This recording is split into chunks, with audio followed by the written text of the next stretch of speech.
Good afternoon. In today's talk, we'll try and have an idea about the character of Macbeth. Now, it is apparent to any reader of William Shakespeare's Macbeth that Macbeth, the character, dominates the drama. The play is essentially his, for it is the story of his rise and fall. Before he first appears, he is spoken of as a brave and noble gentleman, and Duncan, who was the King of Scotland, willingly honors him as his trusted lord. He calls him valiant cousin and worthy gentleman. But his character, like the day he speaks of when we first see him, is essentially a mixture of foul and fair, and his figure is truly tragic, for he is a man not wholly bad, against whom the forces of evil are too strong and their temptation too attractive. Macbeth is ambitious at the very outset, and the witches he suddenly comes upon when he first appears in the play are an image of the evil forces which encourage his ambition. He lusts for power and they prophesy that he will be a king. To Macbeth, these prophecies can mean and can appear that they are neither good nor bad. For if bad, how could Macbeth says, how could they so soon begin to come true? And if good, why do his thoughts so soon turn to the idea of murdering Duncan and taking his place on the throne of Scotland? Throughout the play, Macbeth continues to give serious thought to the moral aspects of his actions, and he is in no sense an unfeeling villain without conscience or sense of nobility. This is shown when he wants to talk over with Banquo the prophecy of the witches, and he says, think upon what hath chanced, and at more time, the interim having waited, let us speak of free hearts each to the other. It is felt in many other places, leading him to an expression of the condition of damnation. Thinking of the consequences of his crimes, he says he will not worry about what might happen to him in the next world, so long as he is granted peace of mind in this. He says again, that but this blow might be the be all and the end all here, will jump the life to come. It occurs in Act 1, Scene 7. But even this is impossible and he knows it. He makes up his mind to go no further with plans for the murder of Duncan.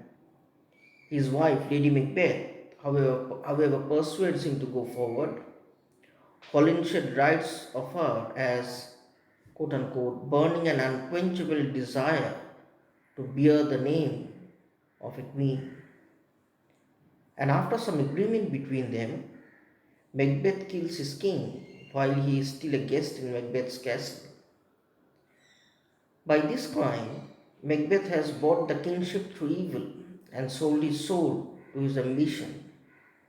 Although many must doubt his honesty, no one is brave enough to defy him at that point in time openly when he kills the grooms to make it seem that they are guilty.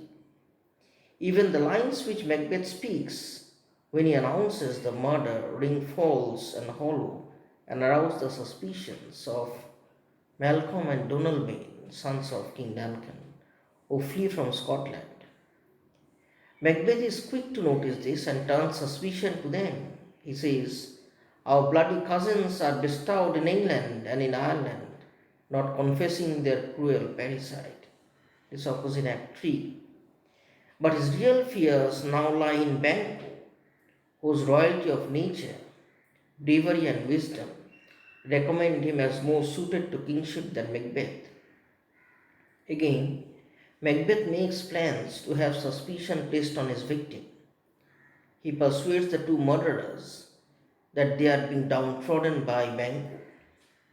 The climax of the play is the scene in which Banquo is murdered, according to Macbeth's instruction. Macbeth himself has had many uneasy feelings about the crime, but in the end, it is he who in effect tells his wife not to worry, and he says, "Be innocent of the knowledge, dearest Jack, till thou applaud the deed." This occurs in Act 3. He should then feel safe from all his enemies, but fate quickly descends upon him in a most horrible form. At the banquet prepared as if to celebrate Macbeth's feeling of final safety, Banquo's ghost comes to haunt him. This is a terrible punishment, both for his crime and also for the evil pretense of expecting Banquo to be at the banquet. Lady Macbeth obviously cannot see the ghost, but such is the sympathy between her and her husband, she knows or guesses all that has happened and begins to make excuses for him. He cannot support her in her own pretense, and when the ghost appears a second time, Macbeth loses his nerve. He now stands in great need of encouragement and goes to the witches to get it. They show him apparitions which give him promises concerning his fate.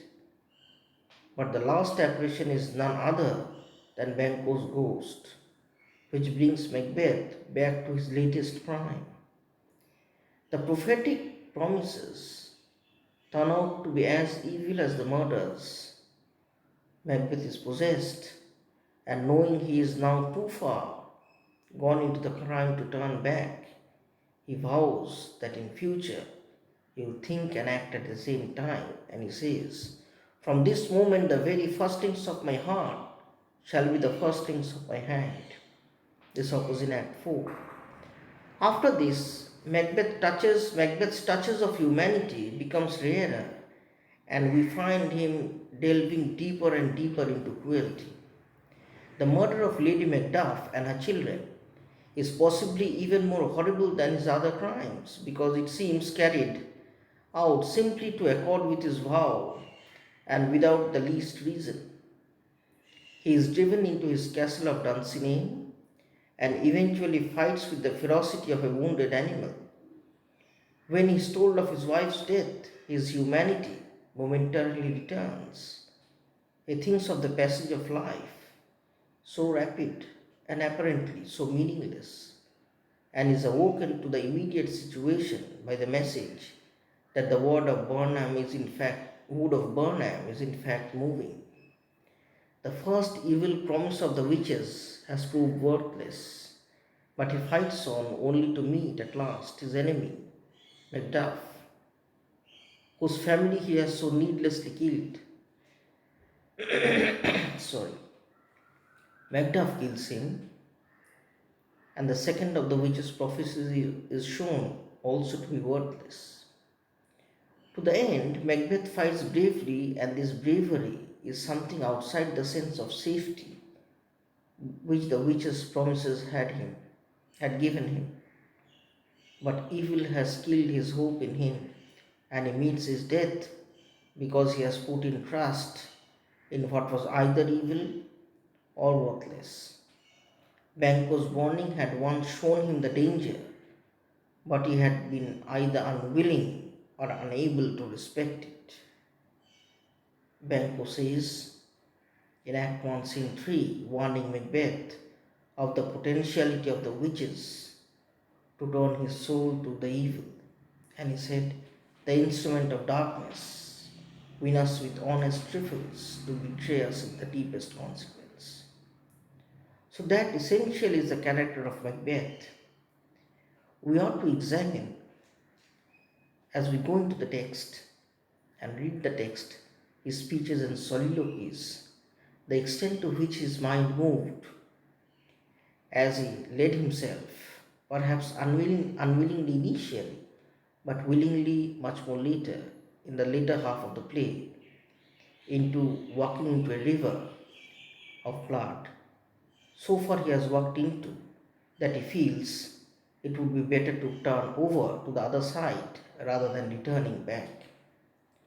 So Macbeth is essentially a character who is caught in a warp of hopelessness, as it were, as he struggles continuously about the morality or otherwise of his actions. And that is perhaps the reason why Macbeth as a character is still intriguing to us today. Thank you.